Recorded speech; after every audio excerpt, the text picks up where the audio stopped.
से उदाहरण से आपको समझाता हूँ। मेरे हाथ में एक बॉल पेन है। अगर इस बॉल पेन के ऊपर मुझे पेटेंट मिल गया तो आप जान लीजिए इसको बनाकर बेचने का 20 साल तक अधिकार मेरे हाथ में रहेगा। कोई भी दूसरा इस बॉल पेन को ना बना सकेगा ना बेच सकेगा। अगर किसी दूसरे व्यक्ति ने और कंपनी ने इस बॉल पेन को बनाकर बेचने की बाजार में कोशिश की तो मैं उसके खिलाफ मुकदमा करूंगा और मुकदमे में जीत मेरी होगी और उस कंपनी को ताला लग जाएगा। लिहाजा कोई भी कंपनी बाजार में मेरे कंपटीशन में नहीं उतर सकती। एक तरफ सारी दुनिया में ये शोर किया जा रहा है कि ग्लोबलाइजेशन करो ताकि कंपटीशन बढ़े, ग्लोबलाइजेशन करो, लिबरलाइजेशन करो ताकि प्रतियोगिता बढ़े, कंपटीशन बढ़े। दूसरी तरफ पेटेंट की व्यवस्थाओं के माध्यम से एकाधिकार करने की कोशिश और साजिश इस देश में शुरू हो गई। और ये पेटेंट की व्यवस्थाओं में सबसे खराब एक नियम है, वो ये फर्स्ट कम फर्स्ट गेट। माने जिसका पेटेंट एप्लीकेशन पहले आएगा पेटेंट उसी को दिया जाएगा, चाहे उसको ज़रूरत हो या उसको ज़रूरत ना हो। उसका पेटेंट क्लेम बिल्कुल निर्दोष हो या नहीं हो, लेकिन एप्लीकेशन पहले दिया है तो उसी का होगा। मान लीजिए मैंने भारत के पेटेंट रजिस्ट्रार के कार्यालय में एक दाखिल किया एप्लीकेशन किसी पेटेंट के लिए और मुझसे 1 घंटे पहले किसी और कंपनी ने दाखिल कर दिया वही पेटेंट, तो मुझे नहीं मिलेगा, उस कंपनी को मिले, भले ही मेरा क्लेम कितना भी जेन्युइन हो। ऐसी स्थिति में भारत के बाजार में अब विदेशी कंपनियों का धीरे धीरे एकाधिकार बढ़ गया है और इन्होंने सबसे बड़ा काम जो किया है इस देश में, दवाओं के दाम अंधाधुंध बढ़ा दी। और इन कंपनियों का आखिरी उद्देश्य क्या है? पेटेंट हासिल करके एकाधिकार 20 साल के लिए अपने हाथ में रखना। माने 20 साल तक वो दवा बनाएं, वही बेचें, पूरा मुनाफा वही कमाएं, दूसरा कोई उस दवा को ना बना सके ना बेच सके।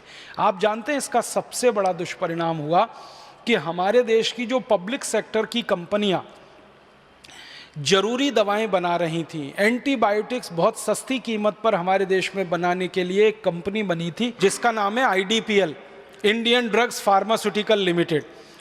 IDPL की ज़्यादातर इकाइयां अभी बंद हो गई इस कानून के आने के बाद। क्यों? IDPL जो कुछ बनाता था सस्ती कीमत पर बाजार में बेचता था, अब उन दवाओं पर विदेशी कंपनियों का पेटेंट हो गया। अब IDPL ना उनको सस्ता बना सकता है ना बेच सकता है, अब वही कंपनियां उनको बेचेंगी जिनके हाथ में उसका पेटेंट है। IDPL के पास कोई एक दवा बनाने के 20 प्रोसेस हो सकते थे, लेकिन वो सारे प्रोसेस अब उनके धरे के धरे रह गए। जरूरी दवाएं थीं, जीवन रक्षक दवाएं थीं, वो बाजार से धीरे धीरे गायब हो रही हैं। फालतू की दवाएं, बेकार की दवाएं बाजार में भरी जा रही हैं और भारत के लोगों का सादा खून चूस चूस कर ये विदेशी कंपनियां लूट कर ले जा रही।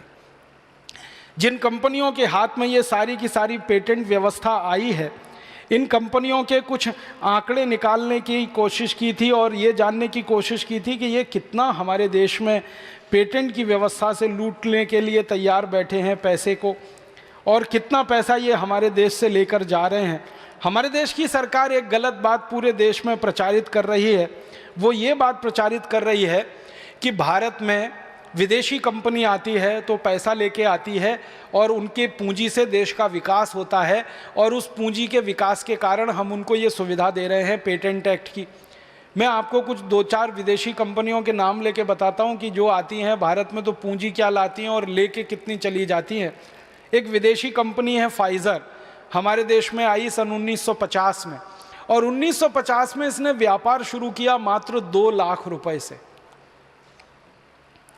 2 लाख रुपए की पूंजी निवेश करके फाइजर ने भारत में व्यापार शुरू किया।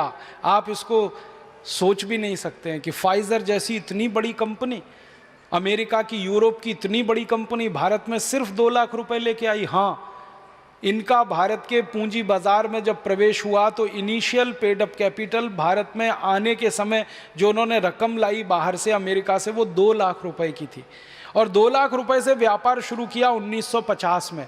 और 1 साल में ही इन्होंने, सिर्फ 1 साल के व्यापार में भारत से जो पैसा अमेरिका ट्रांसफ़र कर दिया वो 585 लाख रुपए, एक ही साल। 585 लाख रुपए माने 5 करोड़ 85 लाख रुपए।